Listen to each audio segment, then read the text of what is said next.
Network.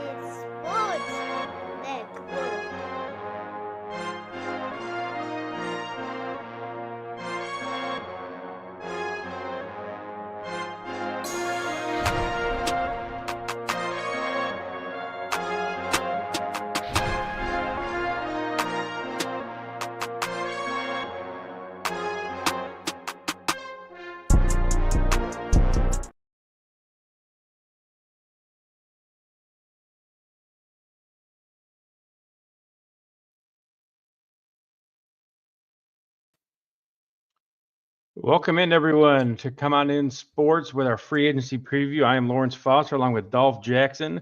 Come on in, everybody, and welcome on this Sunday afternoon. All right, there we go. Had a little background noise right there. Think we're good to go, Lawrence. Your show, baby. Yep. Oh, all right. You the man, baby. So we got a flurry of action already happened as Dolph and I have been talking the last few weeks on our defensive and offensive preview shows. What the list that we've been going over, we knew wouldn't be the list that actually hits free agency. We had a lot. Dolph, Jerry G, welcome in. Good to see you. Welcome in.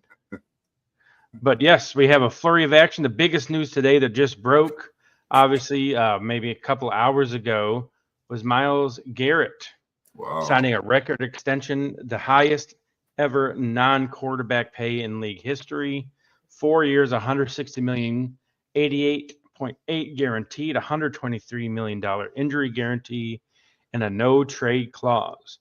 So all that talk about him wanting to go to a contender, there ain't nothing that a Brinks truck can't fix, though. Beep, beep, beep. Bag it up. Just bag it up, baby. Show me the money, baby.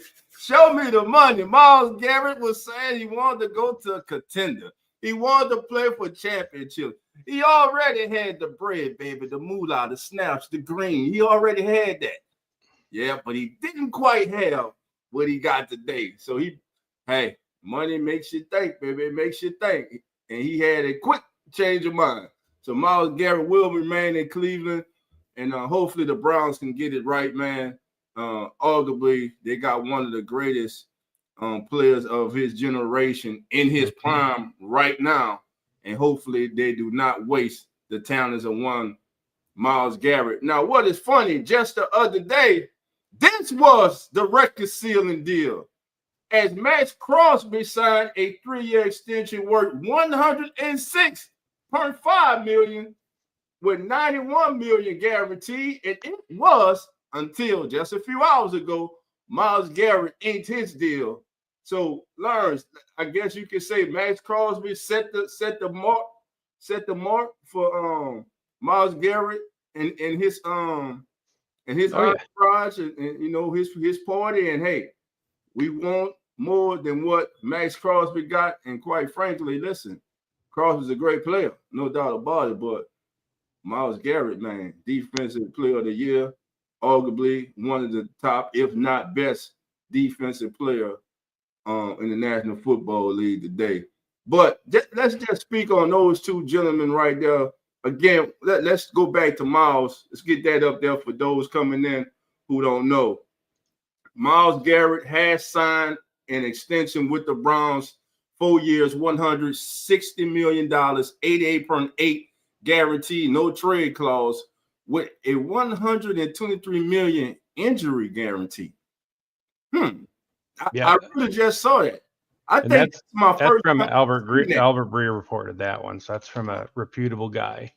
So have you ever seen that in a contract? Not in the NFL that I can think of. I know the players take out their own insurance policies against injury. I don't know if I've ever seen an injury guarantee from an NFL contract. So that's definitely something new to me. But the thing is, somebody always has to be that first one to break the dam open for everybody else. Yes. So like you said, that was Max Crosby a few days ago. That set the bar so Myles Garrett and his camp could be realize, all right, we need to get more than that. Somebody always has to be the first. But that also puts Dallas in a really tough spot. Again, they've waited so long to sign their guys that they end up having to pay more than they would if they had signed him a year ago. So we're talking about Micah Parsons here, obviously. if Myles Garrett got this and he's 4 or 5 years older than Parsons, Right. what is Parsons going to command? Now, if I'm the Cowboys, I can say, yeah, you of course are up there, but this is 2-time defensive player of the year. Accolades do matter now. When it comes to negotiations now, we're talking about, listen, Michael Parsons is great. But when we talk about the best defensive players in the National Football League or top defensive players, how often does Michael's name come up? Now, it should, but how often does it come up? Yeah, well, I mean, he's what, an all-pro every year he's been in the league. Right. And then even last year, missing as many games as he did, look what he was able to accomplish. He's special. Oh, yeah. Make note, like you say, he will when his time comes. And I heard word was in Dallas that they had started negotiating on the contract. So just like Max Crosby's record-setting deal was not that long, maybe Myles Garrett's deal is not the highest of all time, as Michael Parsons is out there now, and we wait to see what contract he will get, and will he get $130 million injury clause in his contract? I'm just that's something that I personally have never seen as part of a contract, and hey, setting the presidency, man. So most definitely, Dana, how you doing? Dana? Come on in. Thank you for being here, my sister. But while we're talking about the DNs, Dolph, I want to put this up here. Yes, sir. You talk about a young up-and-coming player. Rousseau's only 24. He has been in the league 4 years and gotten better every single year. Already one of the league's best run defenders. Go look at any metric that measures run defense. Right. He's up near the top. And then he wins. He just doesn't get sacks.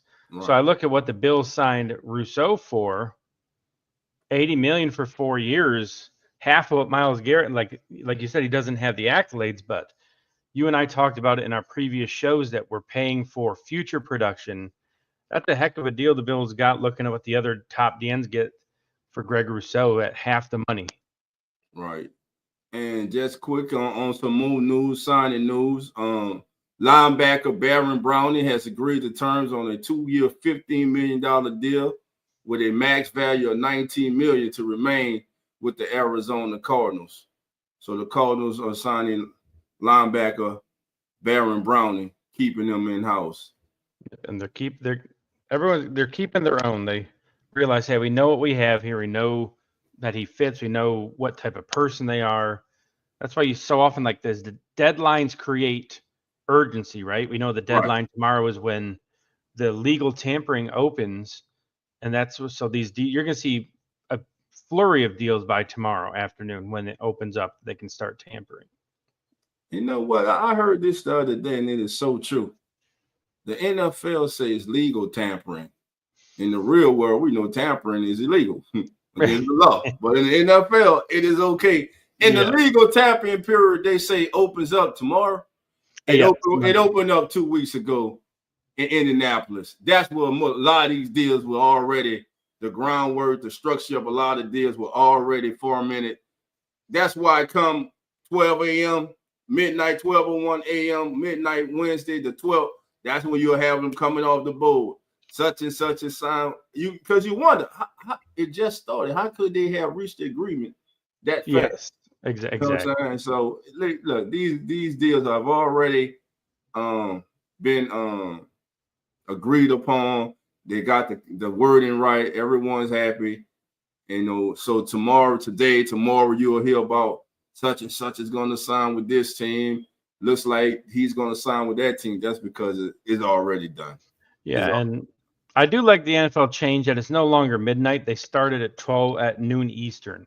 So us NFL addicts don't have to stay up till 12 and 1 in the morning to see what's like you said, like who believes that a complex NFL deal is agreed upon within 1 minute after 1 minute it opened.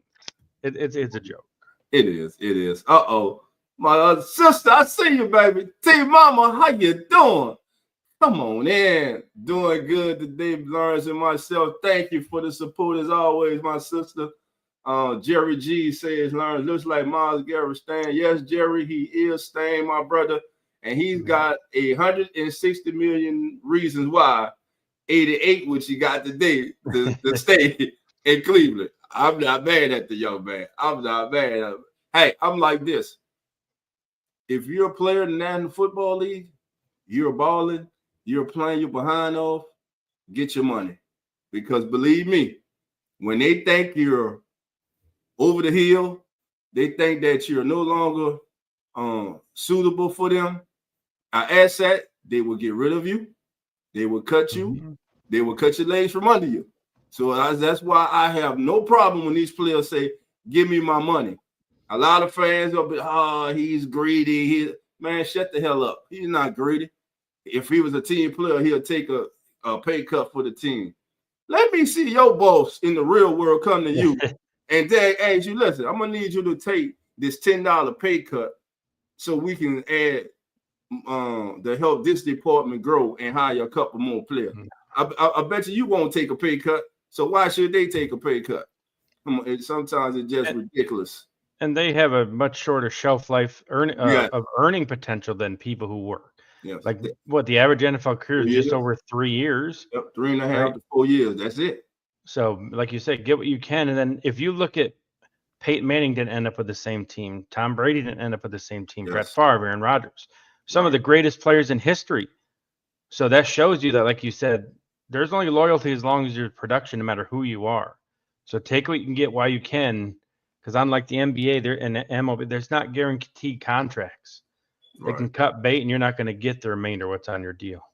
No, Lawrence, let's talk about the big fish that's still out there. Let's talk about the NFL sack leader, Trey Hendrickson. Now, recently he said that he didn't want to be traded. He loves Cincinnati, but of course they gave him permission to seek a trade. And right now, it doesn't seem like that's going to come to fruition. So do the Bengals re-sign Trey Hendrickson, or does Trey Hendrickson his free agent? Because right now he is due to make $16 million this year, which is the final year of his contract. And now with Myles Garrett getting that $40 million per year, you better believe the NFL sack leader wants something in that neighborhood or more. And besides, he's 30 now.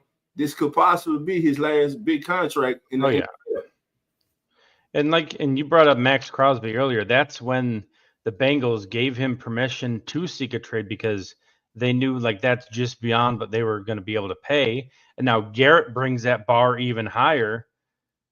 So, like they have to pay Chase. They have Higgins on the book. They have already Burrow under a big contract. You can't have 50-60% of your cap tied up in 3 players. So, I mean, it's just like a survival thing right now for the Bengals but they did it to themselves. They could have extended Chase and Higgins before this year when now everything's kind of bottlenecking and they don't have enough. It's gonna burst over the edge. And we know that they're going. It's not even a charge. It's going to be Chase. So, and quite frankly, I don't see them having the money to sign Trey Hendrickson back. So I definitely see him moving on. Now, what would be some of the best landing spots for Trey Hendrickson? I think the Bills would be a bias, but they desperately need a DN. They only have 3 defensive ends on the roster right now. They cut Von Miller to save money. They extended Rousseau, but that extension, he was going to have a $13 million cap hit this year. So that number, once the details are released, I'm sure is going to lower that. So the Bills would be one. The Chiefs need some pass rush help. Yes. Right. You mentioned your Saints, your Falcons need the Falcons in your division. They need pass rush help. They're going to do it. Falcons, yes. Saints, no. He's not going back to New Orleans. You don't want all these reunions in the New Orleans. These guys go Hendrickson, Bond, and then look what they're doing elsewhere, Dolph. Yeah, and that was one of the biggest mistakes they made when they chose Marcus Davenport over Trey Hendrickson, mainly because Davenport was a first-round selection, and they didn't want to look like they made a mistake when the play on the field showed they did. Davenport just was injury-prone. His last season, the man had half a sack. So and by the way, Marcus Davenport did re-sign with the Vikings today for 1 year. So he will be back with the Vikings And if you think I'm being harsh on Marcus Davenport, go look at the stats. That's all I'm gonna say. Oh yeah, those stats don't lie. And then we mentioned the things are coming hot and heavy. Reported just a few minutes ago, Jaron Reed is signing a 3-year deal to stay in Seattle, $25 million for the D tackle for Seattle. Somebody we had talked about when we're going over the defensive players. So like we said during the show, we're gonna have breaking news during the show, Dolph. I'm typing the banner up right now to throw up on the screen. So Jaron Reed remains. Yep. He's not going anywhere. He's staying with Seattle. Okay, let me get defensive. 3 years, $25 million. 3 years, $25 million. Wow. There it is right there. So Jaron Reed remaining with the Seattle Seahawks. Wow. 3 years, $25 million. Another one off. So that means looking at Trey Hendrick, of course, the biggest out there right now on the defensive front. Jonathan Allen of the Commanders. So Jonathan Allen, when healthy, of course, he's been dealing with a few injuries, but healthy, like I said, I think he's a good rotational piece.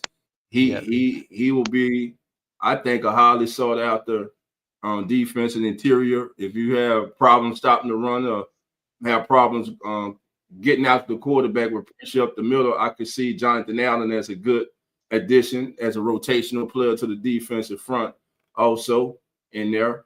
All right, family, we're being joined by another member of the Come On In Sports Network and one of your hosts, along with Lawrence of Come On In Bills.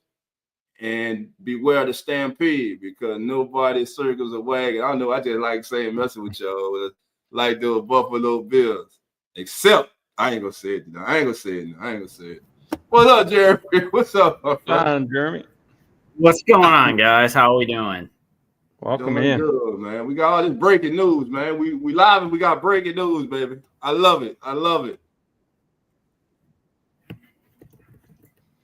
So what do you think of the Myles Garrett deal, Jeremy? Wait, what? I'm that far behind today. Oh, he signed a 4-year, $160 million extension to stay with the Browns. Highest paid non-quarterback in history. I think the Browns were smart. I think it was something they had to do. I think financially they were already going to be in the hole on that deal anyway if they tried to trade him. Hey, Lawrence, coach said that he signed with the Lions, not the Vikings. Yeah, I did. I think you accidentally said Davenport signed with them. Oh yeah, I meant the Lions. Yeah, I meant the Lions. Thank you, coach. Don't matter. Same thing. Don't matter. Ain't no anyway. So, I Jeremy, what are your thoughts of heading into free agency? Who you think's the big fish in the sea for like all the teams? Who's going to be moving? Jeremy froze. Yeah, I think he froze. There we go. There we go. Right. Yeah, sorry. It's been one of those days today and Sunday. It's Sunday, and it feels like it's Monday already for me. I'll see you get that out of the way, then tomorrow will be better for you. Exactly. Nah, I mean, Browns had to do something. They couldn't trade him because they would have been in the hole on that big time. The thing that's funny to me is he complains he wants to go to a contender and this and that, but I think he realized that there was no hope that the Browns were going to trade him. So, I mean, if nothing else, get paid out of it. And if you're the Browns, you got to make the man happy. I mean, he's your keystone player. So pay the man. And honestly, for everybody else in the NFL, let's be honest, we're all sad. But at the same point, we're also probably somewhat relieved because I'd rather him stay with the Browns than end up with somebody like, God forbid, it's like the Chiefs or the Patriots or anywhere else pretty much that we might have to play him. All right. Dana R said it's Cardinals re-signed Browning for solid pass rush depth with upside in you. That's a great move. That's a great move by them. I love that move by the Cardinals. And we talked about the Dolphins and Jeremy. Those are the things that don't get headlines, but win you games and help you be a better team. Are those under the radar guys that just are there every week? They're consistent. They may not flash every week, but they're going to have that game or two where they change something. So that's definitely one of those for the Cardinals. Yes, it is. All right. And I keep refreshing, trying to see what's the latest breaking news, anything come up And plus, we got the family members in the chat, baby. Oh, we All got right. another one, Dolph, 17 seconds ago. Here we go. Next Nick Bolton is staying with the Chiefs 3 years, $45 million, $30 million of it guaranteed. So 17 seconds ago on Twitter, Bolton staying with the Chiefs. Nick Bolton remains a Kansas City Chiefs. Hey, Nick Bolton, solid young linebacker for the Chiefs.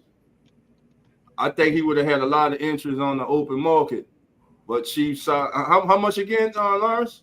It is 3 years, $45 million, 30 of it guaranteed. 30 million guaranteed. I'm loving this.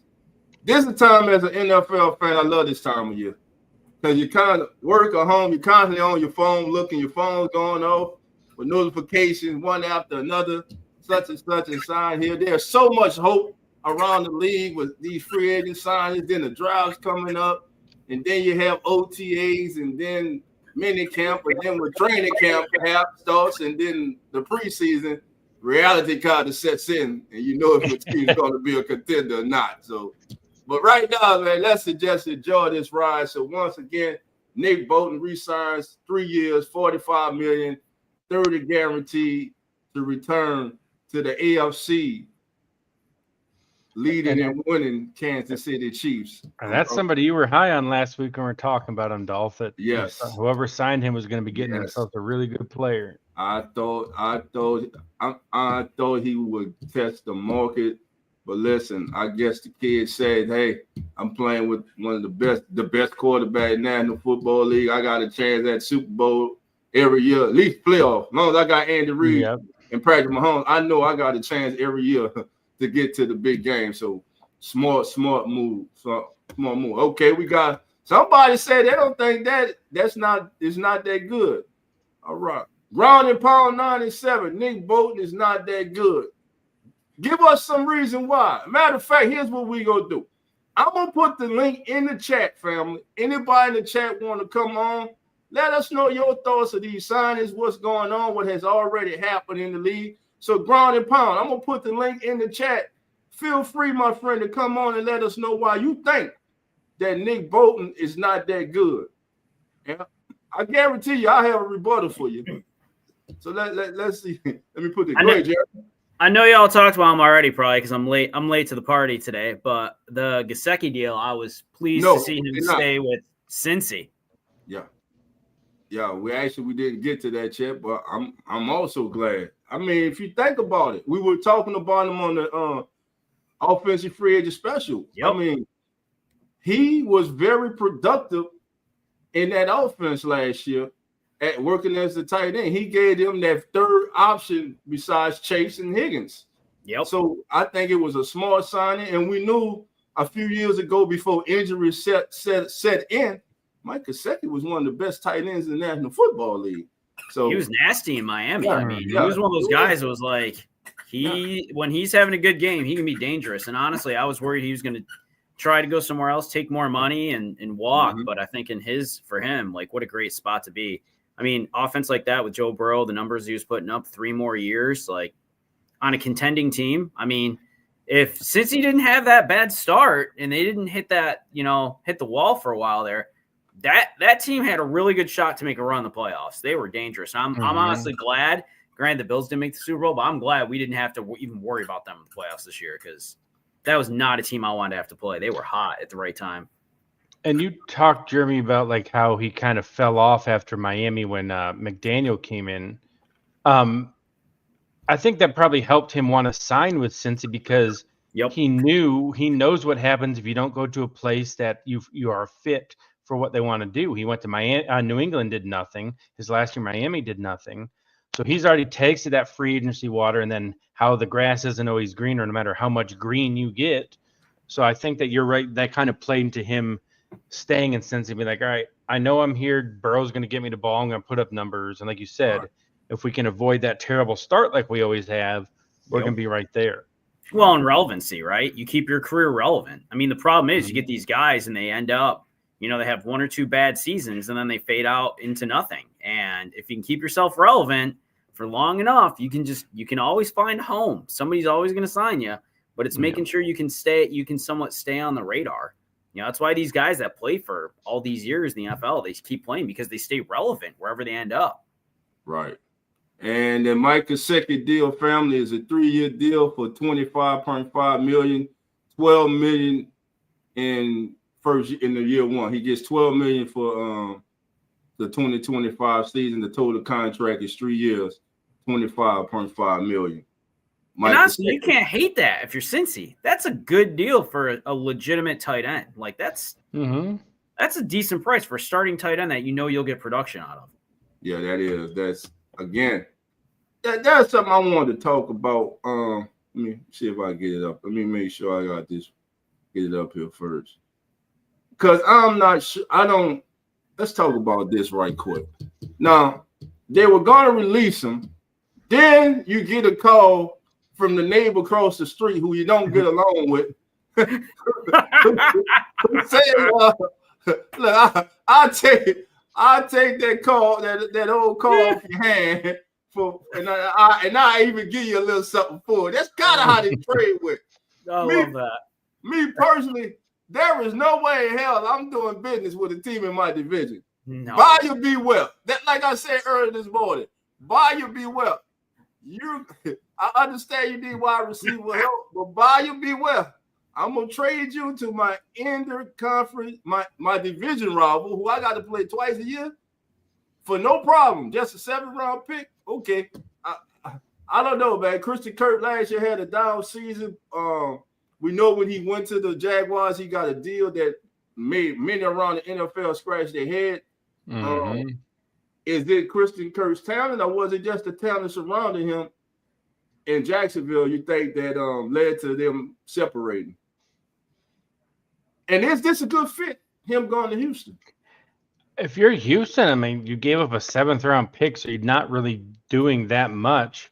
And you saw what happened last. Like the receivers can't stay healthy. Tank Dell every year, the first 2 years is getting hurt. Steph Diggs tore his ACL. He's most likely gone. Robert Woods is up there in age.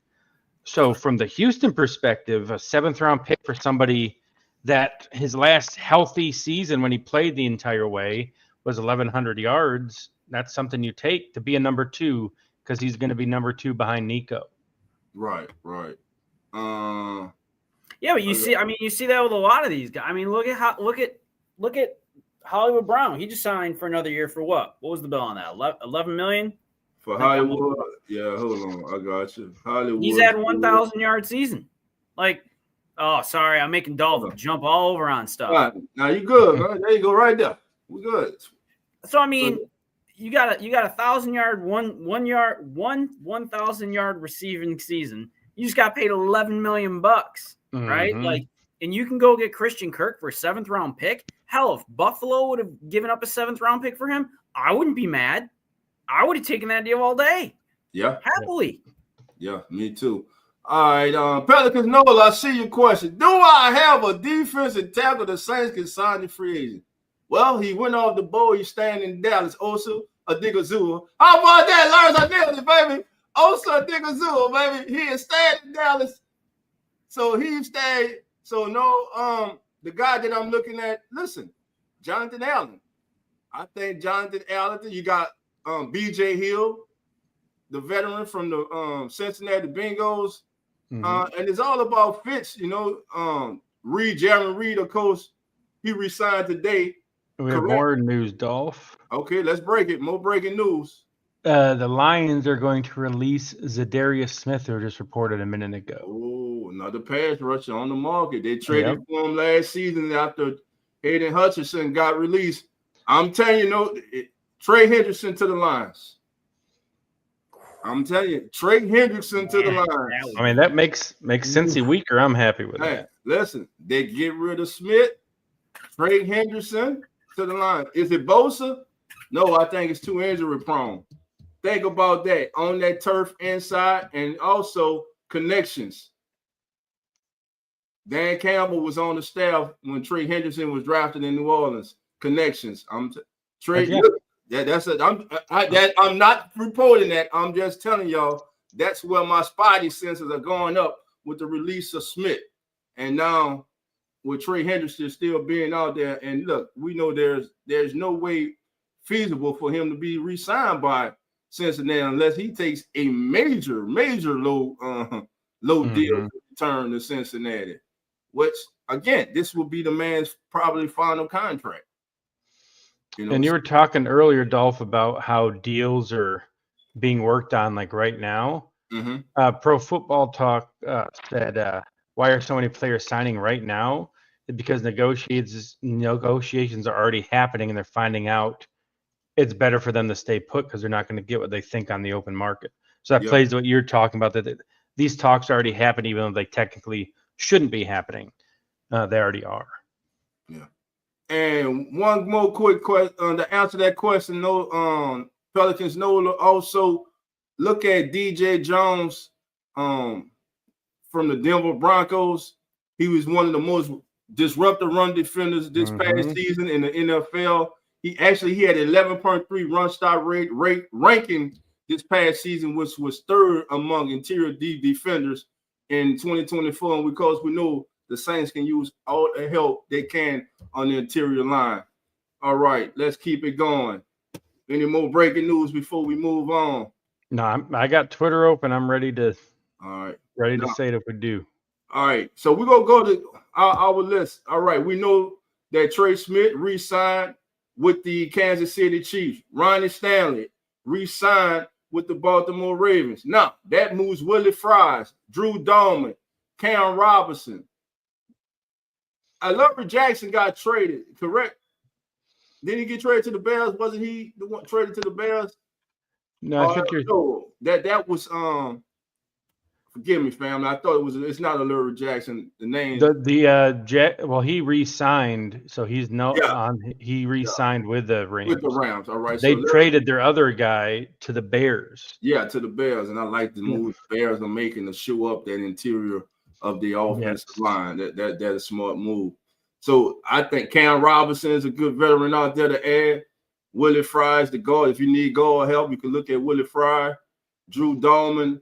So looking at from this list from Willie Fries, of course, we got the top three here. I'm gonna say, man, who's the quarterback in Seattle now?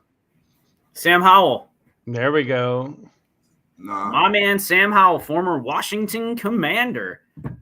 Could that be a place for one Sam Darnold? It's going to be Sam Darnold or Aaron Rodgers, I suspect. Because I'm hearing there a lot of noise now about possible Sam Darnold to Seattle.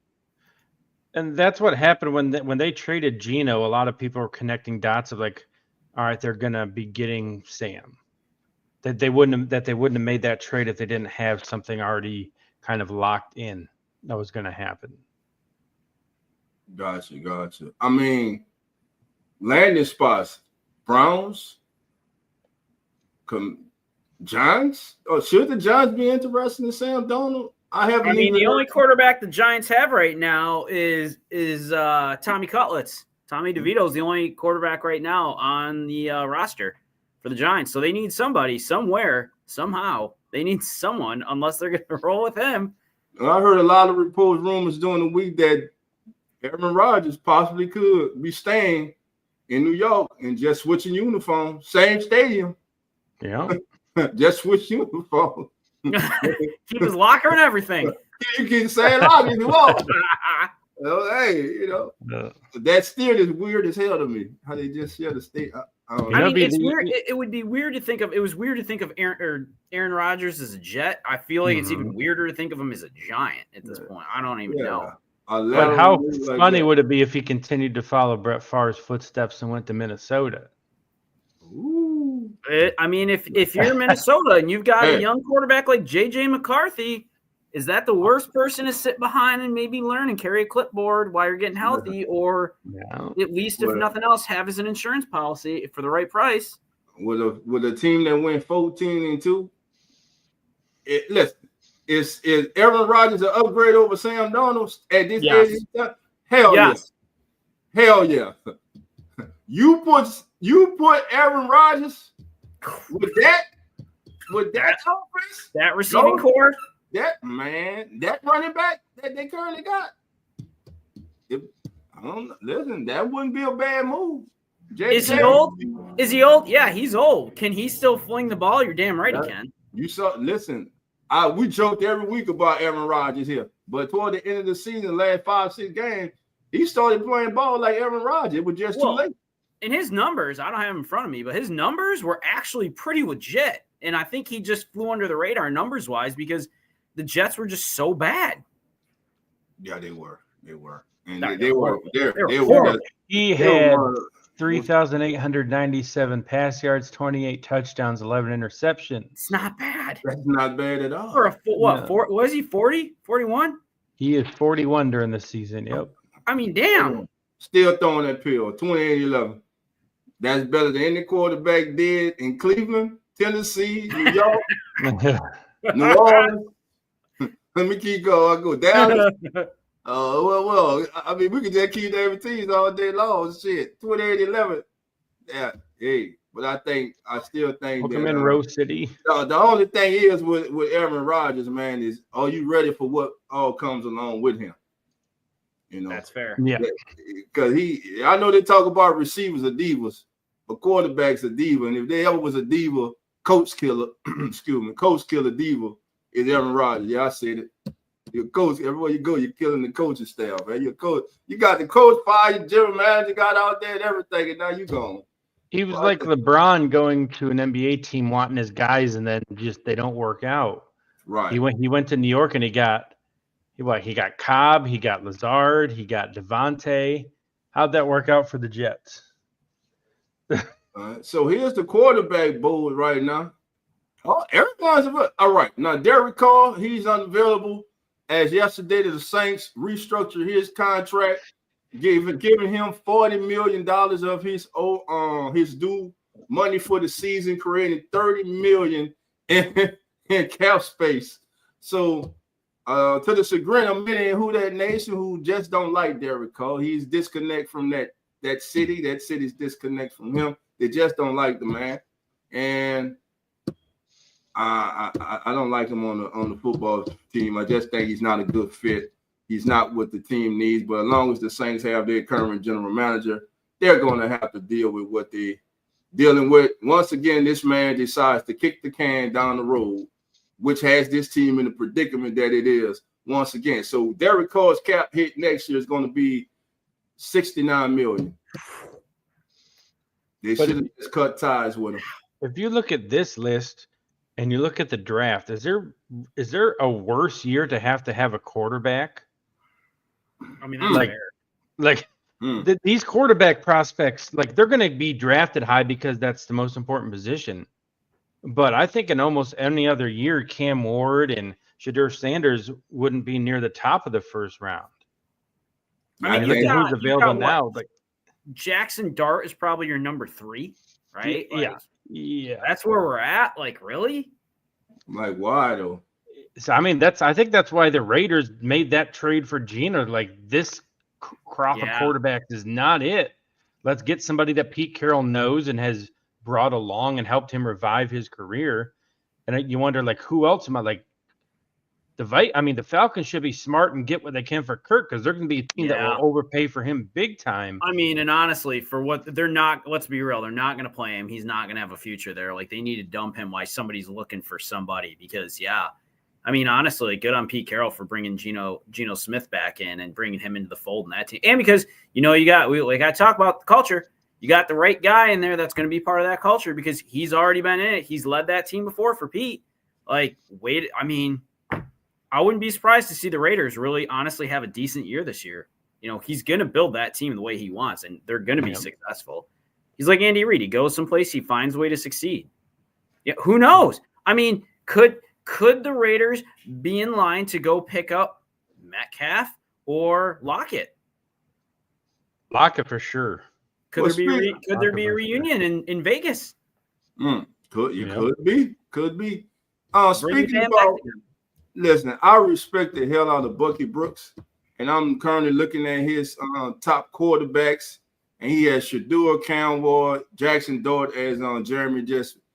He has Jalen Milroe full and Kyle McCord fifth.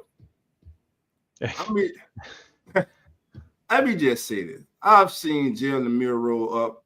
The kid, no doubt, has talent. He has talent. But Jalen Milroe is nowhere close to ready to walk in and be handed the ball for any team right now. The best thing I think for Jalen is to go to a team with a established veteran quarterback where he can learn how to be a pro, work on his fundamentals, his footwork, and his accuracy in the pocket when going short and intermediate. He throws a beautiful deep ball. He gets in trouble with his short and intermediate passes. Mm-hmm. The kid that I think that I don't hear a lot of people talking about when it comes to the draft prospect, and I think it's mainly because of his size, is Oregon quarterback Dylan Gabriel. He can make every throw on the field. He can make every throw on the field. The kid's a leader. The kid's a winner. I think some team is going to be very pleased if they get this young man in this building. And it's just not him. I like Kyle McCord, the quarterback from Syracuse. I like him also. Former Ohio State quarterback. I like Henneke, the young man from Memphis. I think he's a good quarterback, under the radar quarterback. So, yeah, those are some of the guys that I'm looking at. But Bucky Brooks' top 5 quarterbacks is Shedeur, Cam Ward, Jackson Dart, Jalen Milroe, and Kyle McCord. And let me just say this. I hate what some of these teams are doing in this process right now. Slanging mud on Shedeur Sanders' name with a purpose. The purpose is to make him slide down the board so he can get in the range of their team. But there are also reasons that have nothing to do with football. It just goes to tell you, man, like, I mean, some of these teams and the ways that they operate, man, is sickening. You get these kids for someone to just drag out the kid. He didn't care about what we thought. What the hell does that mean? He didn't care about what she thought. They didn't like me. Oh, no, the kid got confident. Turn on the damn tape. A lot of times we get caught up in all these things off the field. Turn on the damn tape. The kids won at every level.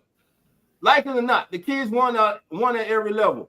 A lot of people have bias because, let's be honest, they just don't like his damn daddy. You know? So that's my spiel for right now, man. I'm sorry, but I just had to get that on my chest.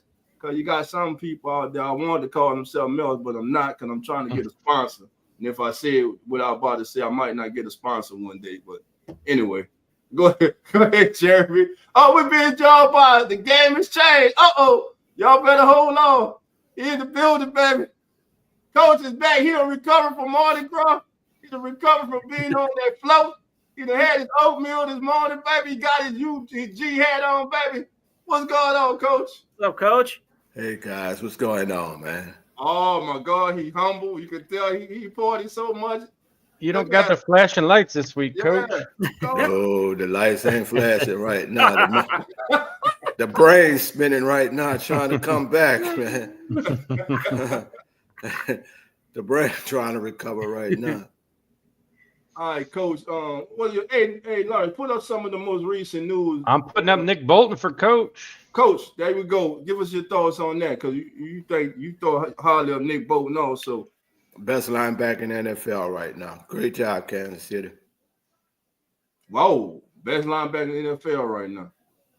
Gotcha. Now, there are some in the chat who will disagree with you. Hey, productive. I tell you what I don't like, and I guess I'm just old school, the money that, and I'm not mad at the kid. He got what he deserved, but as a GM, I'm not paying that kind of money for Myles Garrett, man. I'm not paying that money for no type of player. And then the contract. Lawrence, can we get that contract up there for Myles Garrett, please? Yep, I got you. All right, so there it is there, Coach. Because my question is, how long he's been in Cleveland? Has he won a Super Bowl? Has it come close to a Super Bowl? So getting all that money, what that's going to do? That's going to guarantee a Super Bowl? I'm not paying that kind. I feel the most I do is something, and it's not just him, man. I just think we just paying absurd money for these players. Then we got to go back and restructure or look back on 2 years or something and redo the contract. Or most of the time, They hurt. They don't even play up the par after getting this. I'm just not paying that kind of money, man. I'm sorry. It's called team, and it's a collective effort, man.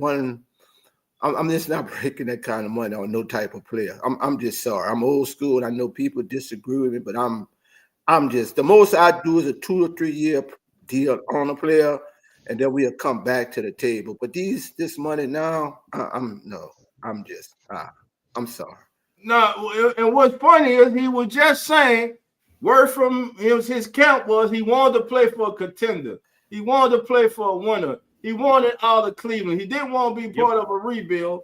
But lo and behold, 160 million reasons to change his mind did today with 88 guaranteed. And look at this. I like Jeremy Coach. I'm gonna ask you, like I learned. I never saw this before personally in the contract. Throw that back up right quick, Lawrence, please. No trade clause, but 123 million injury guaranteed. So if this man goes out today or tomorrow and ruptures his Achilles tendon, which I pray doesn't happen, that man, they're still on the hook for $123 million. Because it's the Browns thing to do. You won't say it, dog, because you're looking for a sponsor, but I'll say it because I'm my own sponsor. They basically just kissed his ass to stay there. Yeah. I could say that. I could say that. Well, I said it for you. They just kissed his ass to stay there. Appreciate what was having my back. But that's what happens when it's the bad teams have to overpay because they can't get the good players, and that's just Cleveland having to pay him crazy amounts of money for him to want to stay. The problem with Cleveland is they're so far in the hole. Right, and does that help them win a Super Bowl? No. They're already in the hole with Deshaun Watson for how many millions right now? And now you're going to throw it at Myles Garrett? Like, what are you doing? Right. All right. Philly D say you don't pay, you're not going to win. Money changes things. Yeah, but you're paying all your money to two guys right now. One's not even playing. The other guy said he doesn't even want to be there. And you're giving him $160 million. And wait, what did he say in his comment, dog? That is right there. If you don't pay, you're not going to win. Money changes things. Okay, so they had him, and where they drafting at? Myles Garrett? Yeah, Cleveland, the team that brought him into the league. I'm saying, where they drafting at this year? Oh, Green Bay. No, what number? No, what he's number saying they in the he's draft? saying what was the position? Yeah. Oh, position to draft. Hold on, I'm gonna tell you right now. What they like number 2, number 3? So what the hell he brought to them these last few years that you said money?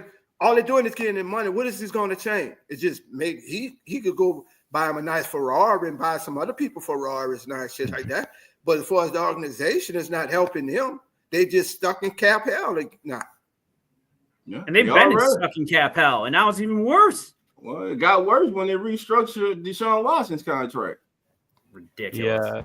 Yeah, Niners are releasing Malik Collins, saving $10 million against the cap. Malik Collins, another defensive tackle. Hey, Pelicanola, there you go.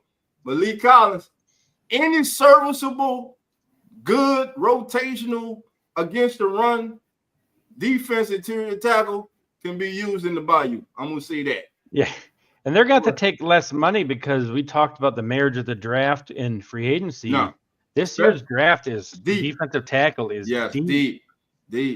That's why I think a lot of these veteran defenders, just veterans period, are going to sign. If you don't hear their name called on the first day of free agent period, the first or second day, look for a lot of them to be signed after the draft, after the dust settles, after the draft, and teams see what they need. And then these players, they can sit back and then now they can see where might my services best be served. What would be the best place for me to go to contribute and have an opportunity to help a team and basically get on the field.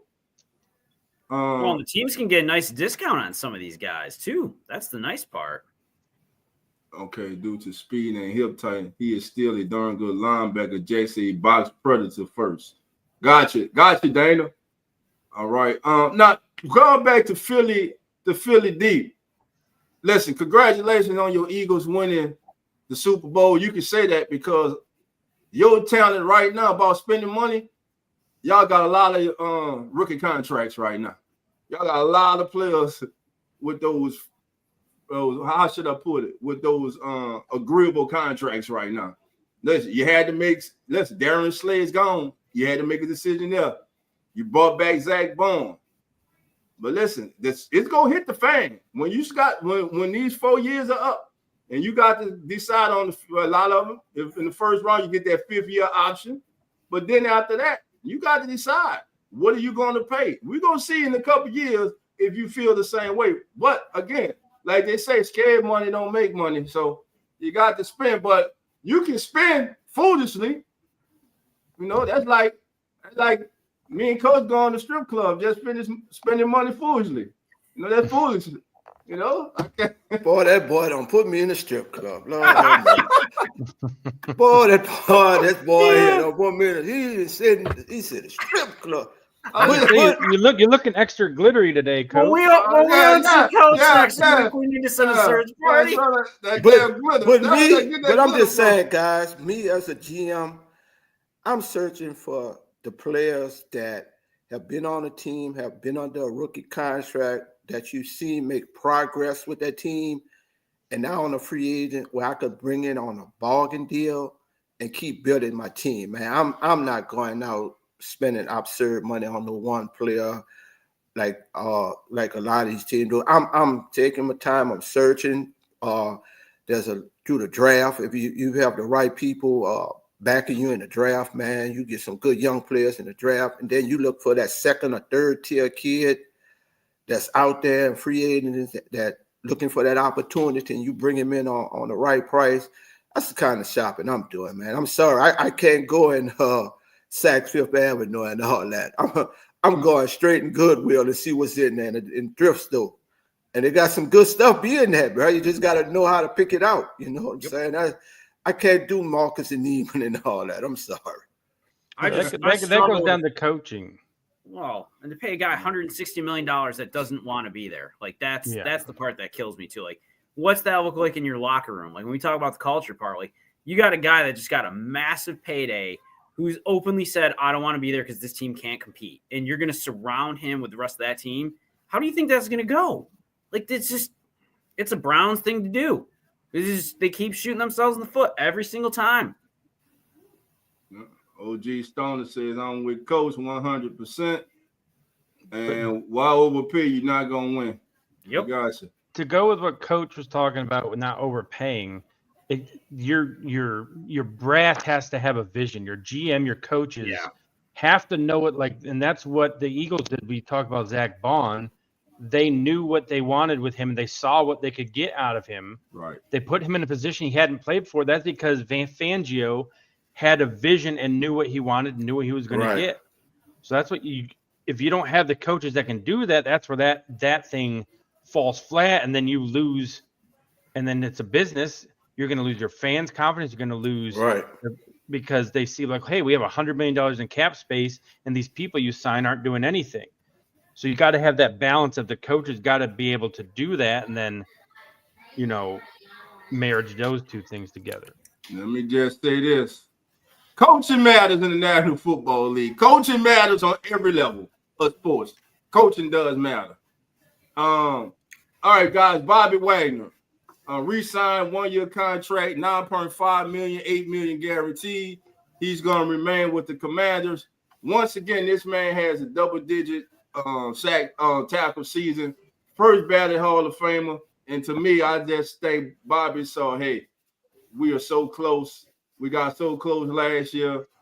Listen, Washington right now is a destination that guys are looking to go to play with the Commanders. They made the Debo trade, they re-signed Bobby Wagner, who again is just a leader, and on my estimate is a first ballot Hall of Famer. Just get a man his yellow jacket when he retired. He's still that good, still playing at a high level. He might not be the best linebacker in the National Football League. He produces. But he produces, and damn it, he's one of the top 6 in the NFL at his age right now. Patch Nation, Vegan Vikings, how you doing? Come on in. I thought I said it right. If I didn't, let me know. Listen, family, the link is in the chat. You don't just have to hear us talk. Hit that link. Come on in. We want to hear from you. We want to know what you think, how you're feeling. Now, one of the one of the top players on the free agent market is safety Javon Holland of the Dolphins. Thinking of him, Lawrence, Coach, where might a good fit for Javon Holland be? In division was who I think of first. I'm thinking of the Patriots, who have all the money in the world to spend. I know we just talked about not spending that, but when you have $125 million in cap space, that means you have a pretty big gap in talent there. Right. So Holland is the type of player that I think Mike Vrabel would love to have, and nobody knows him better than the three other teams in the division. So that's one that I could see staying in division, going to New England with probably more money than he would get otherwise. And speaking of a team that has to overpay, we're talking about the Patriots. I understand it's been a couple of years since they have been removed from being the team, the dynasty. But do the Patriots, as they stand right now, have to overpay to get players to come to New England? What's your thoughts, Coach? I'm going to put it like this, bro. I'm always against the grain. I don't believe in this far as the player that fits the team and a free agent where you think he fits best.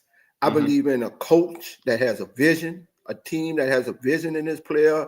You take a chance, you bring him in. If he's coached right, if the system is right for him, he fits into that system, bro. It's a win-win.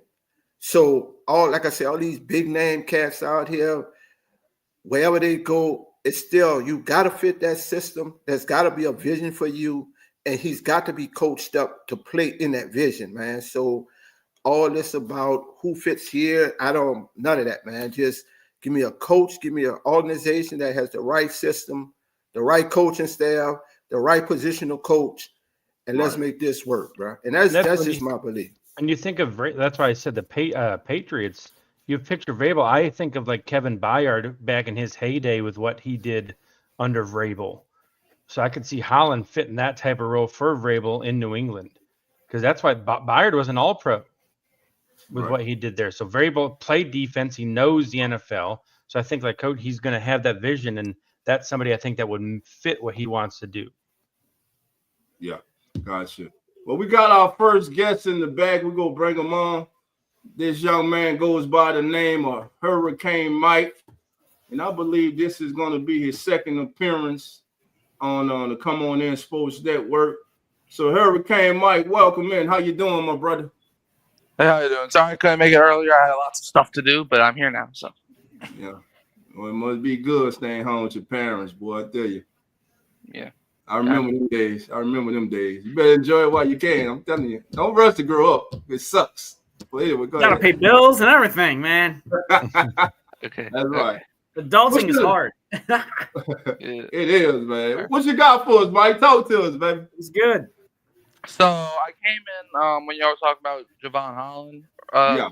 And I have some, and I don't think this is really of a hot take, but this is a destination I would love to see Javon Holland in. What about going over to Denver, Colorado? To pair up with Patrick Surtain. You got Surtain and Holland back there, and they just signed Brandon Jones, I believe, last year.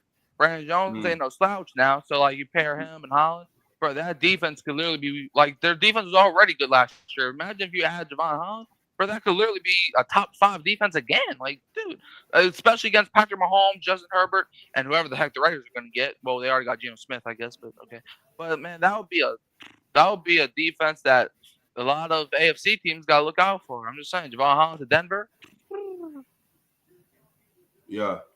This is Amen said this is free agency, aka all the moves the Saints can't make.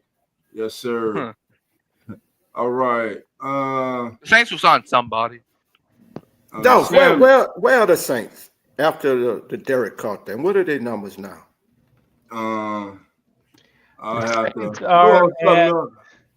They are at negative 8.5 million as of right now from over the cap. Yeah, they'll get that together. They'll be over that. Yeah, the Saints, they'll sign somebody. It may not be like a top 10 guy, but they'll sign at least some depth. Maybe a starting defensive player, maybe. So let's keep it going. Let me get some free. Again, Coach, I understand what you just said. Do you think it was a mistake by Sam Darnold not to resign the Vikings? Reports were that the Vikings had decided they were pretty much moving on from Sam Darnold. Is it buyer beware with Sam Darnold? Let me just phrase it like that. Is it buyer beware? I think it is. I mean, he had his most productive year with Minnesota, but then what was going on behind the scenes that we don't know or didn't hear about also, a lot of stuff, we don't hear or know about, man. But I don't know, bro. I'm curious to see where he goes from here now, because he did have a productive season in Minnesota. So let's just see what goes on, man, because maybe it was something behind the scenes that we don't know about why he didn't stay. And that's things we never really know, right? Right. And that, we're just to be able to get that information, but I don't think I think I was muted. Mike's idea of Holland to Denver, I think had some validity to it. You think of when they were at their best, they had a big tandem at safety, they couldn't afford to keep them. Yep. So somebody young would fit in there pretty well as well. All right. Thank you. Trey Hendricks, you said Trey Hendricks to Detroit, Dolphin. I got Trey going to the Commanders, man. That'd be something for Washington. Now, the reason I said that, Coach, was with the release of the Darius Smith. It kind of made, like I said, it made my spidey senses go off there. You let go of pass rusher that you just traded for, bought in. You let him go with no Trey Hendrickson is on the block, so to speak. And then you look at the relationship that he has with Lions head coach and Camp. So I think that's a viable landing spot for Trey. You get if you get Trey, and then of course you get Hutchinson coming back healthy. That's a hell of a combination coming off that end. Now I'm gonna tell you, I want to hear all three of you guys' comments on this. This is the move that really puzzled me, and I know there's got to be something behind it, but it was Kansas City letting the All-Pro center go when they need line help, offensive line help, and they traded their center, and I don't know, that puzzled me. Like I know they got a plan, but what do you guys think about that? You talking about Tooney? Yeah. Listen, they went back, they watched the film, they saw how they got beat up.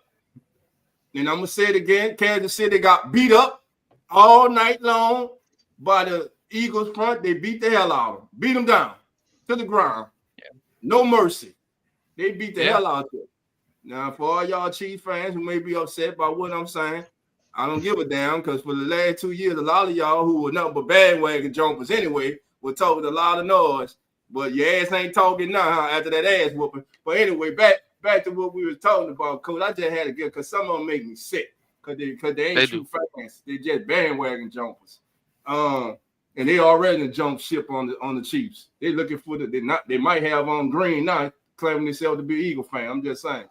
But Joe Tooney, Coach, I mean, listen, he swung out the left tackle last year for him because of their Lions trouble. My thing is that a lot of times we praise the Chiefs for the draft choices, good decisions they made, but they just drafted a left tackle, and to me, you're already giving up on them. The young man, I can't pronounce his last name, from BYU. What's the young man's name, Lawrence? I'm not going to try to pronounce that one. Yeah, Kingsley Suamata.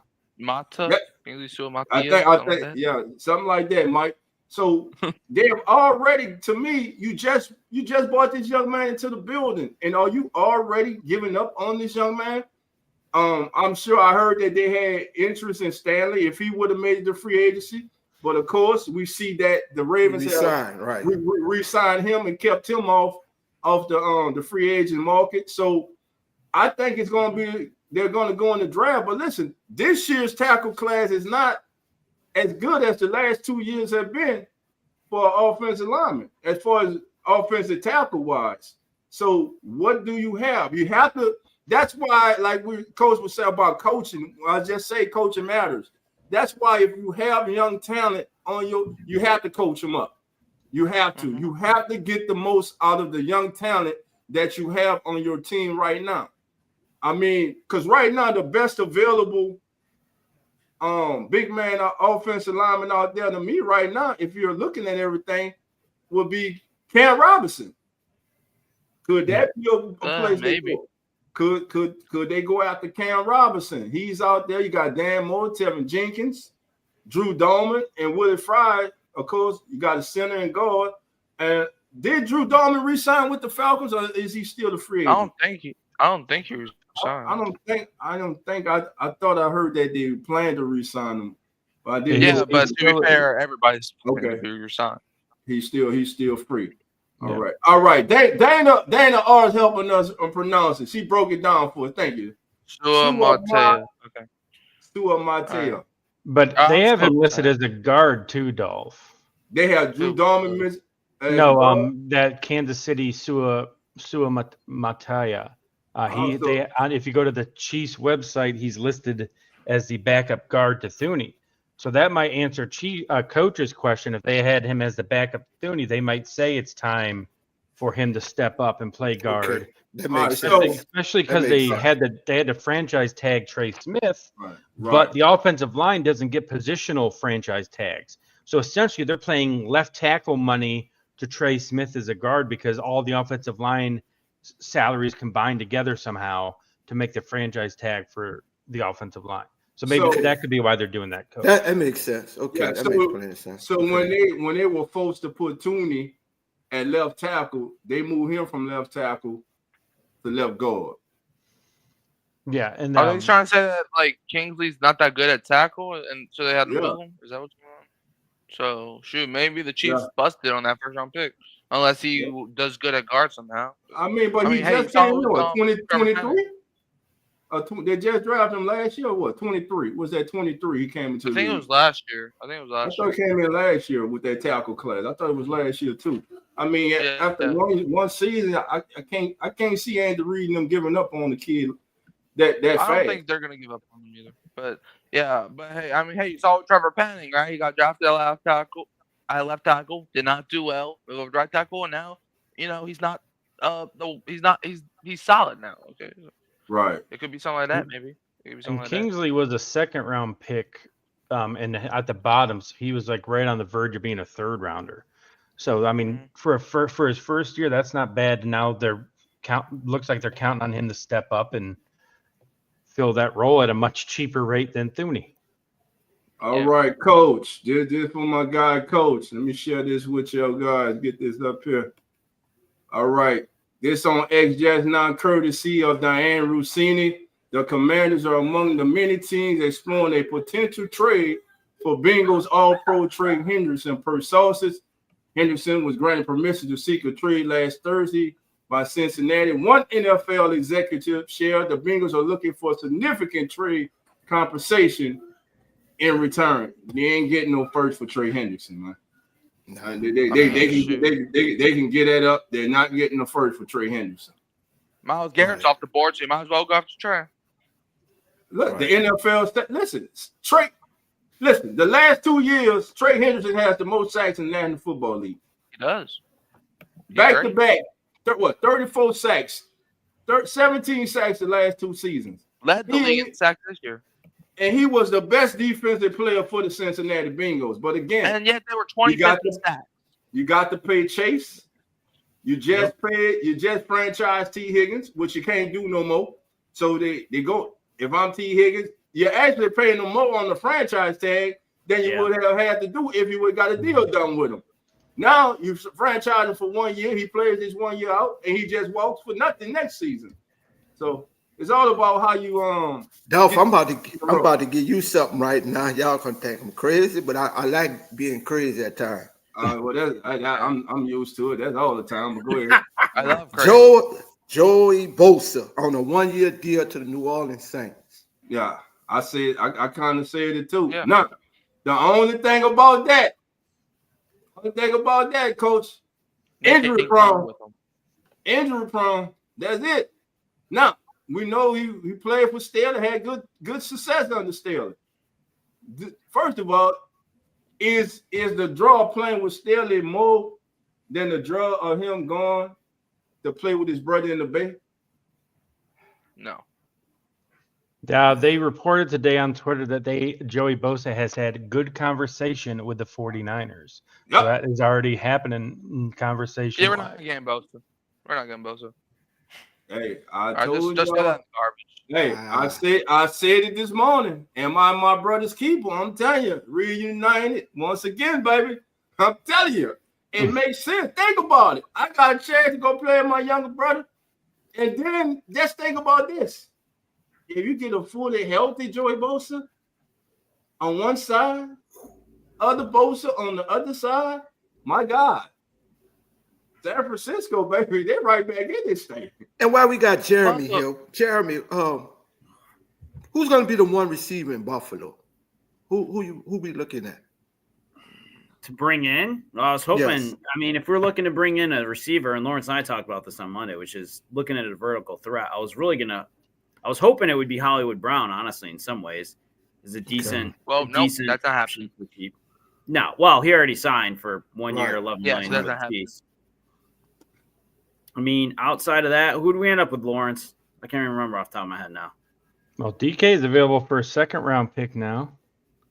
Well, I mean, But we talked about Darius Slayton. We talked about Josh Palmer, kind of like Coach said, under the radar people that could Slayton, still make I an would not. impact I would with. not dislike. I like him. I just think he's in a bad spot on a bad team with bad quarterbacks. when you're starting quarterback's Drew Lock, you're not doing nothing. I'm sorry. When your quarterback's Drew Lock, ain't nobody going to have success. Well, or Tommy Dan Cutlets Jones. right now, because that's the only Man, quarterback they got. I'm going to throw two names out. Over. I'm going to throw two names out that I like. All right, what you got? Darius Slayton, and I think one of the most underrated guys, like Coach been talking about, Elijah Moore from the Cleveland Browns. Ooh. He's floated around quite a bit, and he's always had talent. I think everyone's just waiting for him to find it. Like he's I one wanted of to those take guys. a trade for Elijah Moore. He was in New York at one point, right? He started with the Jets. Yeah. Correct me if I'm Yeah. wrong. And he hated Dak Wilson, so he left. I would prefer Slayton just because I think Slayton's more proven overall. Yeah. I just think that kid's talented. Like you say, every time I've watched him, he's been productive. And it's all about change and opportunity, man. Sometimes change is good. Darius Slayton, every season, every trade deadline, it seemed like his name was up. But teams looking to trade for Darius Slayton, and then it doesn't come to fruition. So now him being a free agent, maybe he gets out of New York. I see you, nephew. Mozzie, how you doing? Come on in. I mean, the other thing we talked about, Coach, was the fact that is it Brady that's the problem, or is it the fact that we're just not bringing in the right vertical threats for receiver? Which my negativity is rubbing off on Jeremy. I mean, honestly, Lawrence brought up a good point, right? Like we brought in, we had Curtis Samuel, we brought in Amari Cooper, and neither of those guys really performed. Right. Diggs' numbers dropped off the face of the earth, once Brady took over play calling duty. So is the offense not built for vertical threat receivers because of Brady, or the problems the receivers that we're bringing in or that we had? I don't think the offense is built for vertical threat. If you really kind of look at Brady's offensive pedigree, I think it's more of a mid to short range passing game under Brady. Than it is the vertical threat. Now, every now and then he'll stretch it on you, but it's more of a short, intermediate passing game. And I think with him, just throwing somebody out there, a Cooper Rush would be good. Somebody work intermediate, short routes with what's the other kid? What is it? Shakir? Yeah. Shakir. I think a receiver, that type of receiver like Cooper Rush would be good for y'all, I think. Cooper Rush not a receiver. No, Cooper Kupp. Cooper Kupp. I'm sorry, Cooper Kupp. I was confused for a minute too. I was letting it go. I was waiting to see. I knew what he meant. I'm sorry, Kupp. I'm sitting here and I'm saying Kupp. He's saying Cooper Rush. You gotta give Coach some grace. He's a little fuzzy still. I'm recuperating, bro. But Kupp, man. I think about Cooper Rush. I'm thinking about Duke now. Yeah, I'm thinking about Duke right now. Yeah, but Cooper Flag, yeah. Cooper Flag. But I'm thinking somebody like that because he doesn't really stretch the field, bro. Yeah. So Oh, somebody my goodness. intermediate short passing game type receiver. But that's what Shakir is. Yeah, he is. That's what I like Shakir is. Shakir. But Shakir is not the one that's gonna take those big hits in that middle, bro. He's not. He's more of like a Olave. He works that deeper, He's and like he's a not Tyler gonna Lockett, come in in. my opinion.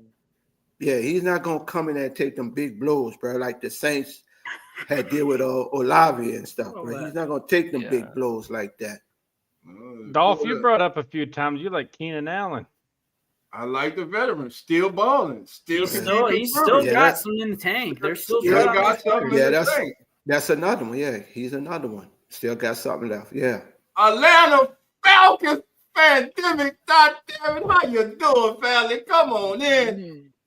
The team I love to hate. What's going on, family? Welcome to the show. Hit the link if you like to come in. Brady has shown that this game has become geared to tight ends. Mahomes has adopted the same concept. Of course, he has Travis Kelce. Those tight ends were like non-existent last year. This is a good tight end draft also this year. But we got Kincaid and Knox. It's not like we have slouches back there for tight ends either. I think you guys good at tight end. And please, the usage. Yeah. But I mean, with Kansas City never really had a consistent one receiver or even two. It was like by committee. You never had a consistent one or two with them. It was just by committee, you know. I mean, they haven't in years, honestly, Coach. When they had Cheetah, probably Hill. When they had the Cheetah. Yeah, I mean, that's back then, yeah. Yeah, he's already been in Miami 3 years. Yeah. Well, no, he's going to be gone on Miami, but. And then, Rice started stepping into that role, and he got hurt. Yep. So they never had a Worthy. They just was trying to use his speed all over the place. Yeah. Well, with the resigning of Hollywood Brown, now they take the top off the defense with Hollywood Brown, a healthy Hollywood Brown. I like him. And Worthy. You now got two speed merchants on the outside. That's a dangerous team now. I think what they need now, they got Kelce. They need a big body type. They need a big Keenan Allen. They need a big body possession. They need a running back. That's what they need. They need a running back. Pacheco is so. I'm glad y'all went there, Coach. Lawrence and Jeremy said, "Yo, guy, Pacheco is overrated. He ain't that good. That every running back runs hard in the NFL. I've been waiting for this. Let me hear your rebuttal, Coach." I mean, the kid just never came back from the injury, got his legs back under him, bro. Let's just wait till next year before they start talking this shit about my boy. You know what I'm saying? He just never got his legs back under him during the back end of the season. Let's just wait till next year and let's see what happens. That's if he's on the Chiefs. We just did the exercise of I went down all the running backs for each team. Like, would I take Pacheco or this guy? And I got about halfway through the NFL. I'm like, well, I haven't taken Pacheco once yet. That was that discussion, Coach. Yeah, I'm just waiting. Dolphin just trying to instigate. Yeah, I know what Dolphin doing. We're having a nice Sunday afternoon here. Yeah, but I'm just waiting. Let's just blow it all up. Hey, I knew y'all hated when Coach put that damn jersey. But the thing, I'm gonna tell you the thing. I never liked it with the Kansas City. I never liked the Nagel as the OC. There was never Nagy. Nagy never just had it for me. I've never been for him as OC. I thought they would get rid of him after the Super Bowl because his play call and shit was atrocious. What he did in the Super Bowl. And for some reason, they're keeping him around, but we never established anything offensively. No real true identity. I mean, they just won, just basically on a lot of just lucky shit, if you want to call it that, down the stretch. I mean, a play here, a play there, and they would have lost. I'm not for him as the OC. Hold on, who would have lost? I'm saying. The Chiefs are a few plays away from not even being in the playoffs, dude. And yet they were in the Super Bowl somehow. Make it make sense. What, are you talking about the Chiefs? Yes. Are you talking about the offensive coordinator for the Chiefs? Yes. The trash Man, dude? Andy Reid, the offensive coordinator for the Chiefs. We ain't about to do that. I don't know, bro. No, we ain't about to do that. I don't know. Andy Reid called the plays. I don't know. Andy Reid ass was trash. No. Nah, y'all ain't about to do that. If it was him, whoever it was in that Super Bowl, if it was him, that shit was horrible, bro. Andy Reid got out coached. Talk about Andy Reid ass because he called the play with that big ass Waffle House ass play sheet he walk around with. That shit wasn't big enough a couple Sundays ago. Nah, you ain't about to put that on the offensive coordinator, and I don't even know the man. But y'all ain't about to do that when everybody know who called the damn plays in Kansas City. It was Andy Reid. Even Andy Reid said, I didn't do a good job. Nah, it wasn't no offensive coordinator. You ain't about to do that. Say it. I want to hear you say it with your chest. It was on Andy Reid. Say it with your chest. I'm not saying it was on Andy Reid. It was on Andy Reid. Thank you, L. Rob. What L. Rob said? Andy Reid has to eat some humble pie from. Yeah, thank you, brother. That was Andy Reid. Everybody in the chat, if you agree with your boy Dolph or you agree with your boy Coach, put it in the chat. If it was Reid's fault, say Reid bad. If it was anybody else, that put anybody else shit. But we all know it was Reid's fault. It was on Andy Reid. Because if that would have won, you'll be on here praising his ass. Look at great play calling by Andy Reid. He's one of the greatest play callers of all time. Nah, he won a couple. Oh, it was also on Mahomes too. It was on Mahomes too. He won a couple Sundays ago. Look at Jerry D said, real talk. Chiefs got exposed in first half. Okay.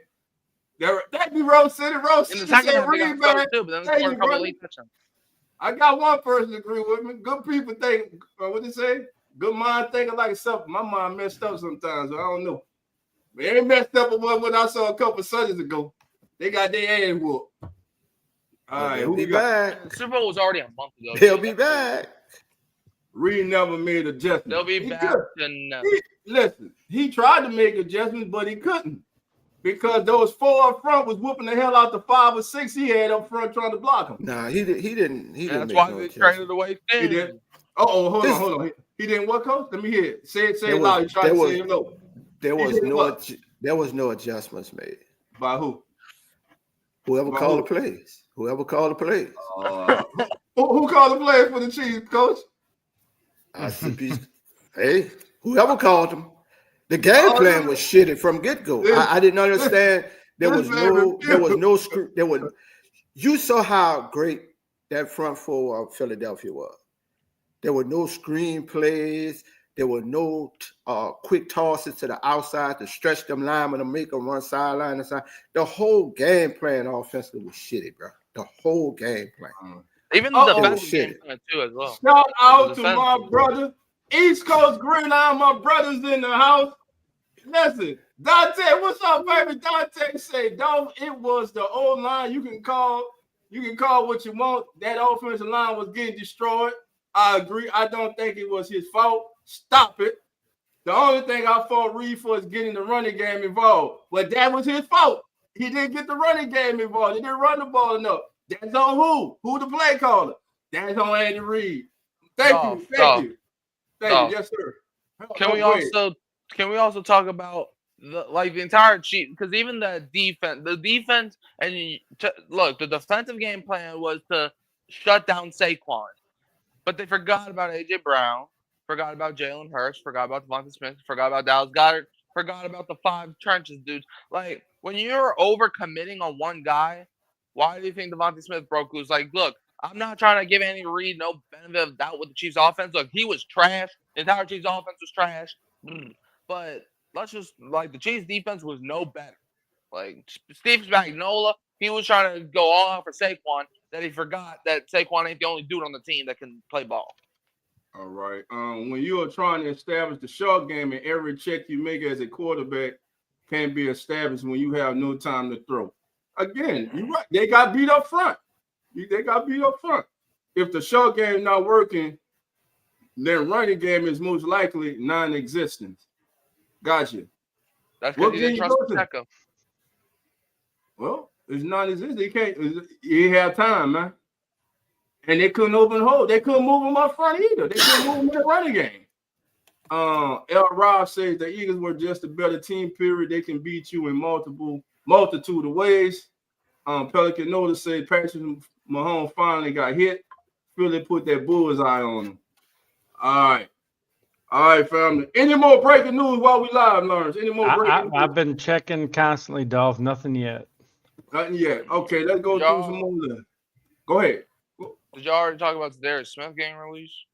Yeah, we talked about the Darius Smith being released. That's the latest breaking news I've received. Coach, is the Darius Smith, is he a better fit for a 4-3 defense or a 3-4? A 3-4. A 3-4. I think a 3-4, me personally. Yeah, Nick Bolton got resigned and Smith got released. Those are the last two things I've got. Yeah. I'm checking for updates right now too. And also the Cardinals are signing Browning and the Seahawks are signing Jaron Reed, and then Von Miller got released. Myles Garrett got resigned. Those are everything from today. All right, that's everything right now. Okay, we got a developing story. This is from Brian Peacock. Let me get that up there. For Twitter for you guys. All right, here we go, family. Right there. All right, teams are absolutely hurting for good offensive tackles. Jalen Moore was pretty darn solid filling in for Trent Williams. The expectation heading into free agency is that 49ers free agent offensive tackle Jalen Moore and Steelers free agent offensive tackle Dan Moore Jr. will have strong markets and are likely to land deals in the mid-teens or higher per source. Let me see if we got any more substance to it. That's it. All right, Lawrence, what's your thoughts on that news there? Well, they're going to get, like we talked about, the offensive lineman being picked over. You're seeing the Bears who need offensive line trading for it because I don't think they like what they're going to see on the market. Right. So if you have like an extra tackle or if you have a extra lineman, this might be the year to try to trade one and get a bit higher draft pick than you would otherwise. Like if you got 6 or 7 offensive linemen, you might want to look at the teams looking for linemen like, hey, there's not much available. What do you think about giving me like a 3rd round pick for this guy? So I think that's going to be the interesting thing with the offensive line there is like, who's going to be the shocking offensive line trade? Because we already had Thuney. I didn't see that coming, that they were going to trade him. So who else is going to be shocking us moving forward? Right. All right, and I'm going to share this one with you about let me get this one up there with you. No breaking news. All right, linebacker market, coach. So here we go. These 5 linebackers have all been snatched off the market quickly. So now it becomes, if you're in need of a linebacker, is it just a draft? Or do you have to possibly make a trade to get somebody in the building? All 5 of these gentlemen have re-signed with their same team. And like Lawrence said at the beginning of the show, a lot of teams, family, they are keeping it in-house. If they have developed a kid, a player has developed in their system, they are keeping them there. Right now, I'm with you, L. Rob. I think Harold Landry right now becomes probably your top defensive free agent out there. What's your thoughts on Harold Landry? 9 sacks last year, Lawrence and Coach. Well, 9 sacks isn't anything to sneeze at, and Landry's kind of produced throughout. There's still a couple out there. Like you and I talked about Dre Greenlaw last week. If he hadn't been hurt, he's going to be hitting the market. And like Coach said, finding the fit, like you're going to get some people cheaper than you think because of the injury history. So I'm looking at Dre Greenlaw as somebody. Ernest Jones we talked about as a possibility for people. So I don't know. I think this is the year to do what Coach said. I don't think there's anybody worth paying a ton of money to this year. This needs to be the year of bargain shopping and play for the draft. And pray for the draft. And to go off what you said earlier, if you're fortunate to have 6 quality NFL starting offensive linemen, can you even afford to get rid of that 6 offensive linemen? No, I don't think you should, but you at least got to make a call and see if someone's willing to really overpay for one. Because the talent on the offensive line, man, in the NFL as of over the last several years, it's just gotten bad. I don't know, Coach. That's a college problem. That's what I was about to ask you, and Coach. Do you think college is the problem? Coach Learns and then Hurricane Mike. So it's a coaching issue. Like it's not many teams are running pro style offenses where they're in a stance or bursting off the line. There's lots of looking to the sideline. There's lots of just standing in a 2-point stance instead of doing what you need to do in the NFL. And it's been a problem for years in terms of just like the people that are the quote unquote can't miss prospects. So many of them are missing on the offensive line, where it used to kind of be offensive line used to be like the safe pick. Like, I don't know who to get. I'm going to get this offensive line because they're going to be solid. So to me, it boils all down to the college game isn't preparing the linemen like they used to enter the NFL. Gotcha. Coach, your thoughts? Basically what he said. I must keep it sweet and short. Just he hit it right on the head. Gotcha. All right, Mike, your thoughts on it, my brother? All right, y'all can hear me? Yeah, we can hear you. All right, just want to make sure because right now I'm doing something. But all right, all right, we're good now. So sorry about that, but yeah, I don't think college is really. Oh, hold on, let me mute this. I don't think college is really the issue because here's the thing, right? I agree that some things college does I don't agree with, but I don't think when it comes to being an offensive line, I don't think college be the issue because it's like we see that there's always like not really this year, but most of the years, right? You got good offensive linemen coming out, right? And even in the NFL, offensive line, there's some high offensive linemen. And I understand that a lot of offensive linemen are currently bad now, but we weren't saying that when a lot of these guys are getting drafted. So I'm saying like, and I understand the competition is way different, but if you're good at college, and if you're good enough to make it to the NFL, then theoretically you should at least be productive in the NFL. So I don't think college is the issue. I think college can definitely help players from busting out, but I think, for example, when Trevor Penning started and was turning out to be a bust, I did not blame whatever college he went to. I was saying Trevor Penning is not good right now. So that's my thing. I don't think college is the issue. All right, family. We're being joined now by Cowboy. Cowboy, how you doing? Hey, come on in. Family, what y'all doing? I hear y'all talking a whole bunch of stuff. I had to come on in. Come on in, baby. Come on in. But hey, Dolph, you was talking about the linebackers. Yes, sir. I'm gonna give y'all one name, bro, and just watch for this kid. I don't know who drafted him. Draft. They're gonna get a steal. Okay. Jay Higgins from Iowa. Just watch this kid, bro. That's all I'm gonna say. Jay Higgins from Iowa. Receiver? Linebacker. No, linebacker. Linebacker. Oh, I thought it was a receiver. Nah, he's a linebacker. All right. Cowboy, what you got for us, my brother? Look, I came in on the tail end of what Coach was talking about the Falcons too, but I'm gonna come in on this on the game today. I see Coach tag down that says the game has changed, and that's basically what I wanted to talk about with the offensive line and how the lineman game thing is being played now. I wouldn't be a bit surprised. We see a lot more of these offensive tackles going out for passes. Because like you were talking about earlier, these short game passes is what's deciding the game. Now you don't see a whole lot of Tyreek Hill type of plays, going on in the NFL now. It's almost geared to almost like it's 7-on-7 as opposed to 11-on-11.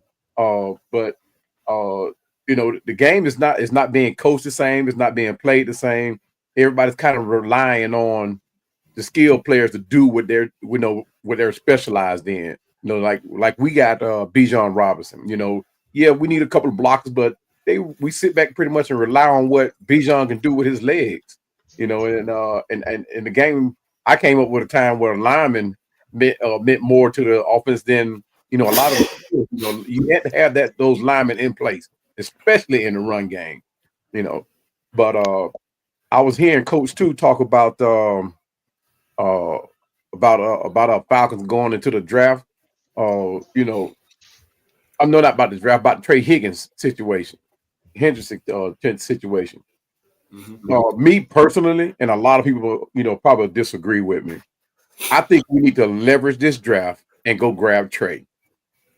We have a lot of people on the team that's potential players that has a lot of potential. We need some guys on the team that can get the job done.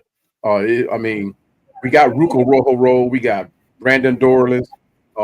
We've seen what these guys can do, but we need somebody that can come in here and just plain old get the job done.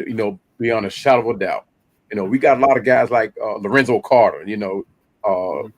That used to be able to get the job done, but he can't do it anymore. So we got to get out on that edge that can bona fide get it done. And we need to, if it takes leveraging this draft, I know Coach was saying, man, don't give up no first round pick for Trey Higginson, but at the same time, I would. Because we know Trey is going to get the job done. And go ahead. I tell you, boy, it don't matter how it happened. Y'all just can't get enough of them New Orleans Saints players, boy. I tell you, boy. Damn, bro. Y'all just can't get enough. I don't know what it is, man. Yeah, you know why it's there. We got old Terry Funk in the building. Kyle, boy. But let me say this, man. You say about coaching, ain't no more damn coaching. Yeah, everybody's just stacking. And with the colleges, that NIL money, how much money did Ohio State spend on that team that just won a championship?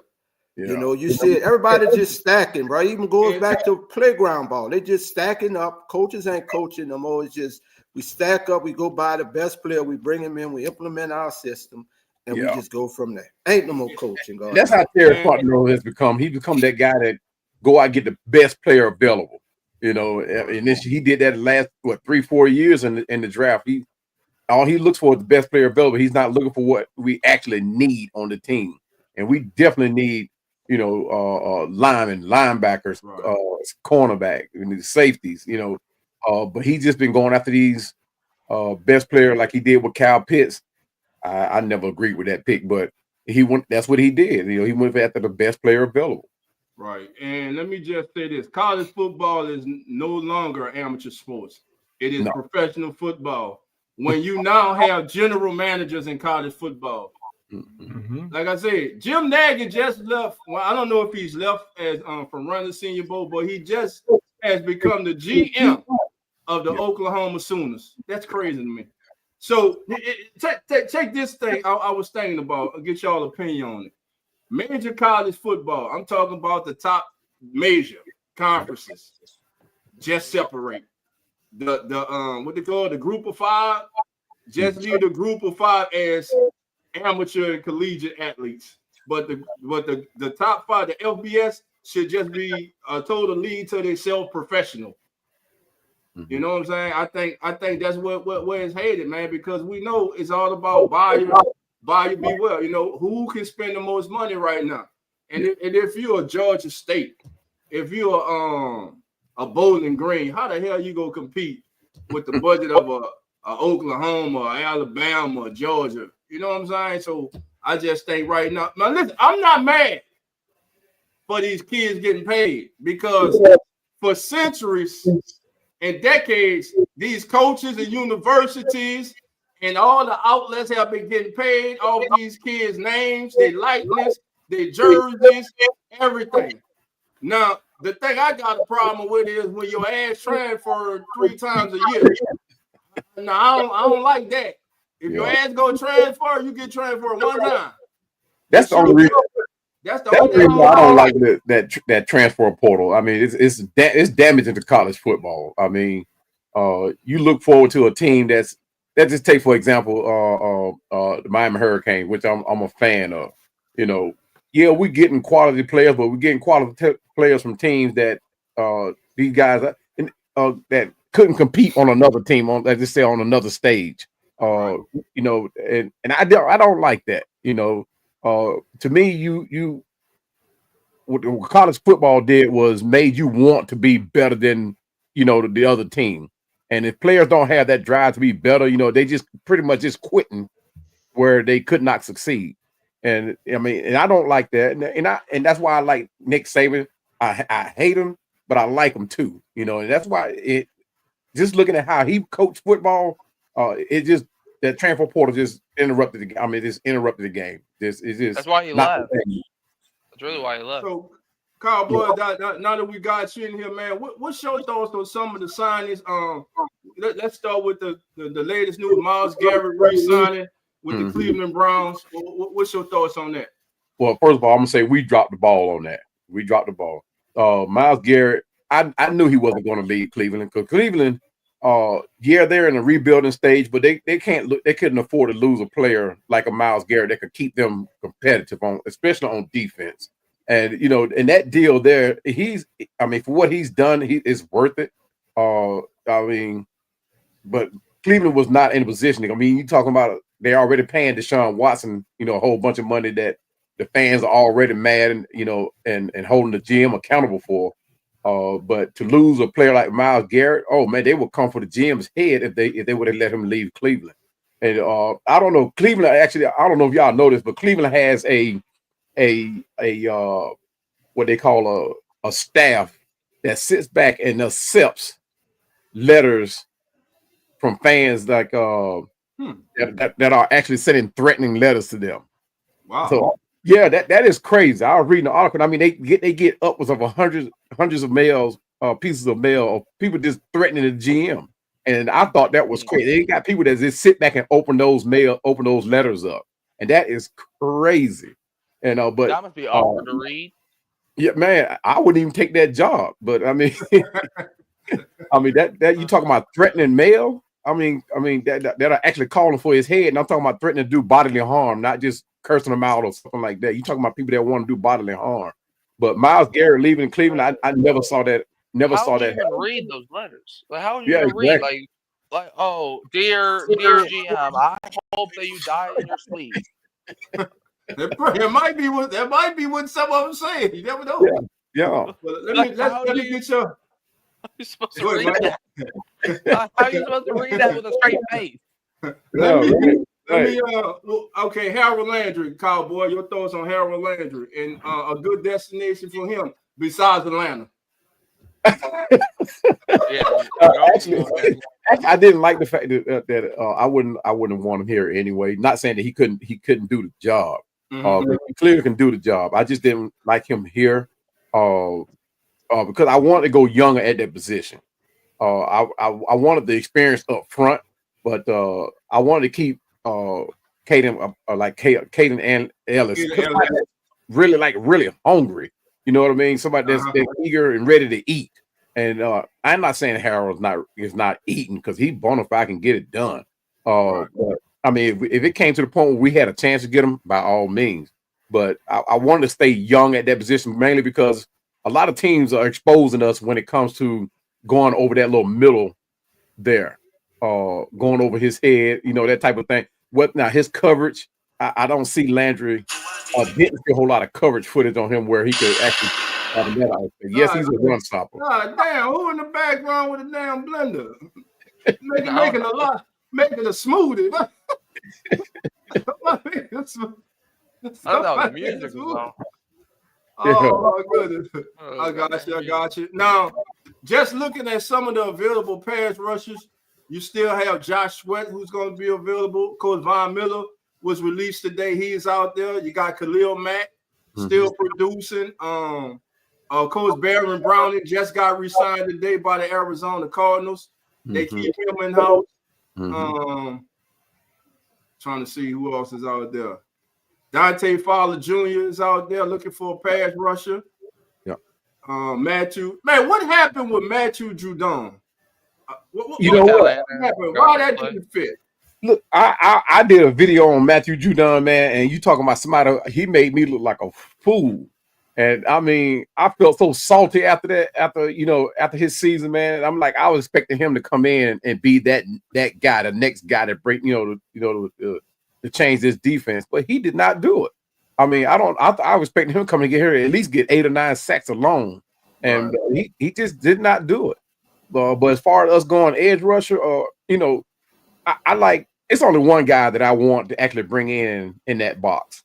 That's Mason Graham. Okay. He's Irish. I'm sorry, he's Irish. That guy is a beast. I mean, he don't play with you. He don't pity pat with you. Once he makes contact with you, he gets you out of the way and he gets to that quarterback or get to that running back or run play or whatever. Bona fide run stopper. I'm going to the draft to get him. I wouldn't be mad at that if we took our first pick at him.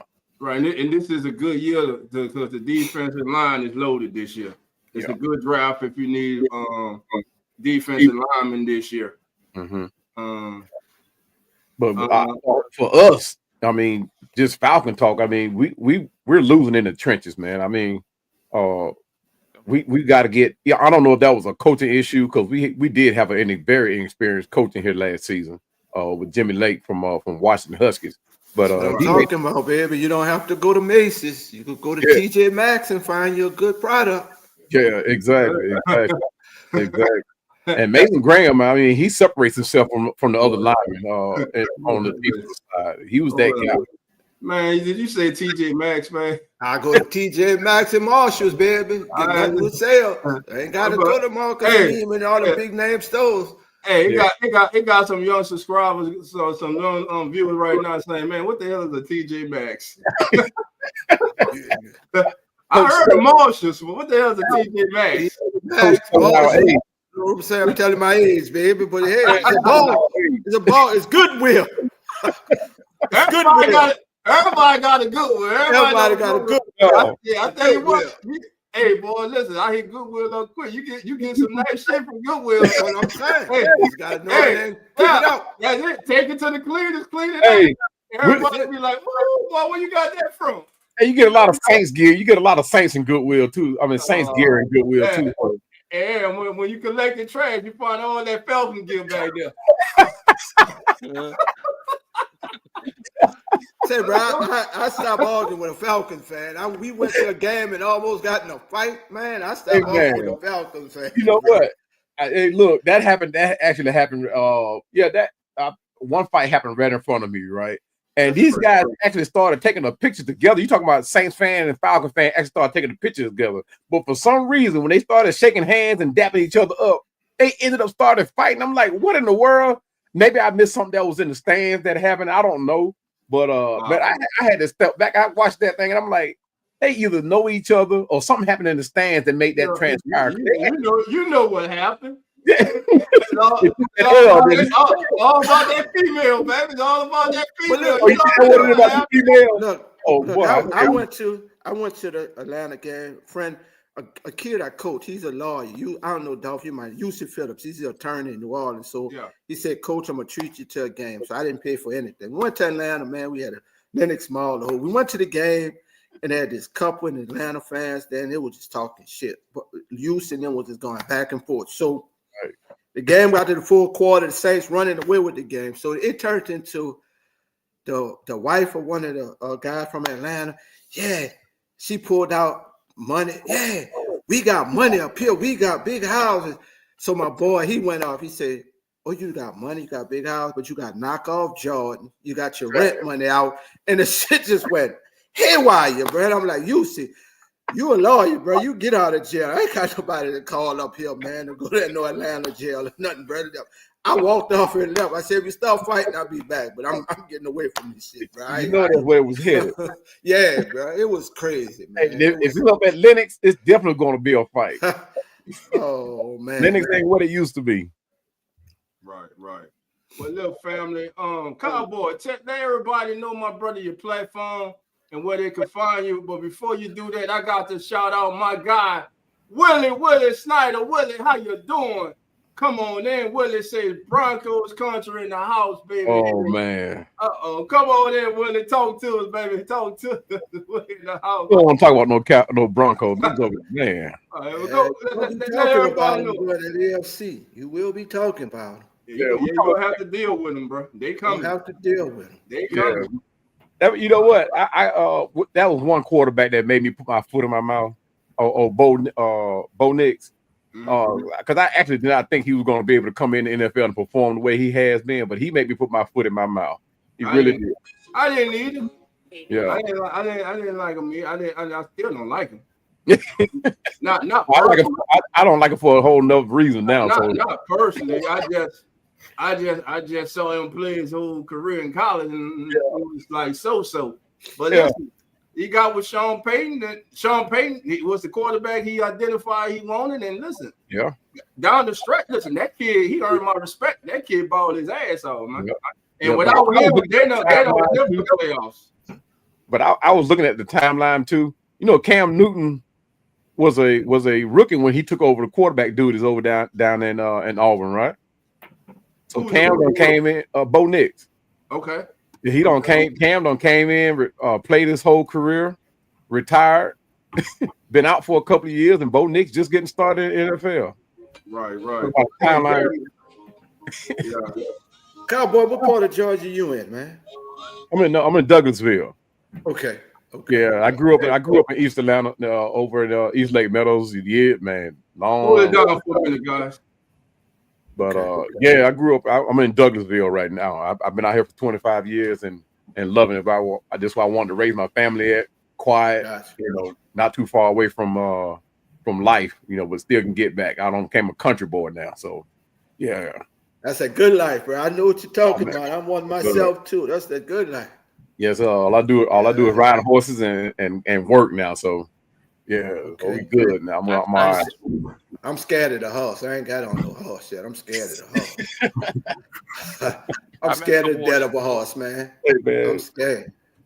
That's one team you don't bet on or bet against. Of course, the Falcons the same way, because you never know which team is gonna show up. Right. So Willie, what's your platform? Oh, I'm on Atlanta Falcon Pandemic. You can find me on YouTube, Twitter. I'm just not getting started in this thing. Actually, I'm gonna do my first podcast. I don't know where the other guy go. He's a Georgia fan. Oh no, that was you, Coach. Yeah, I'm doing a segment, a podcast segment later on today on 3 players from Georgia that I want here in Atlanta. So what's your number, man? What's your number? Call you. What's your number? Hey, Coach, hold on. Let's Cowboy, just hang on because we about to end the show. Just don't click out. Okay. And we all talk at the end of the show. Listen, everybody, we want to thank everybody for joining us today for our free agent prediction show, as usual, on the Come On In Sports Network. You never know where we gonna take you, baby. We cover free agency, we cover everything, baby.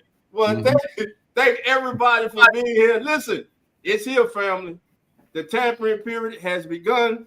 Wednesday it becomes official. Big news today. Myles Garrett rescinds his trade. Won the trade. He now wants to stay in Cleveland. Why? Because he got 166 million reasons why, with 88 million guaranteed to stay in Cleveland.